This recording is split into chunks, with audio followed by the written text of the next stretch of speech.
So hey guys, আসসালামু আলাইকুম। সবাই কেমন আছেন? আশা করি সবাই ভালো আছেন। আমিও ভালো আছি আলহামদুলিল্লাহ, আপনাদের দোয়ায়। তো অনেক দিন হলো কাতারে আসলাম, আসার পরে একদিনও বের হওয়া হয়নি। তো আজকে বের হলাম ঘোরার জন্য প্রস্তুতি নিচ্ছি। আমাদের তো একটু ঝগড়া করছে মানে রাস্তালে এখানে কোনো বাইরে যেত এখানে বর্তমানে তো 500 ফুট নিচে নিচে আছি না লেগে। আমি তো চিনি, ঠিক আছে, আমি চিল্লাইতেছি না, চিল্লাই কি মার্কেট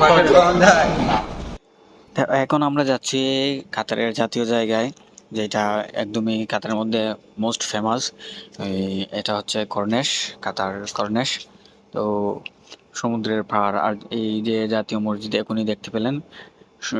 আসলে বেশিরভাগ মানুষ ঘুরতে এই জায়গায় যায়। আমরাও অনেকবার গিয়েছি।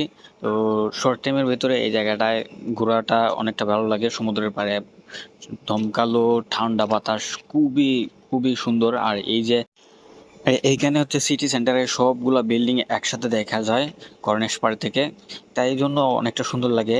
আর কাতারে আসলে রাতের দৃশ্যটা অনেক সুন্দর লাগে, প্রায় অনেকটাই রাত দিনের মতো লাগে, অনেকগুলা লাইট থাকে। তো বাতিরে জামাই, শ্বশুর, সাদিক, বাইকনা সব একসাথে।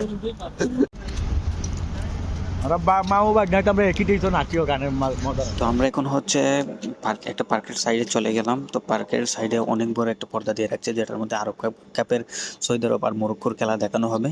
তো টাটা, বাই বাই, সবাই ভালো থাকবেন, সুস্থ থাকবেন, আল্লাহ হাফেজ।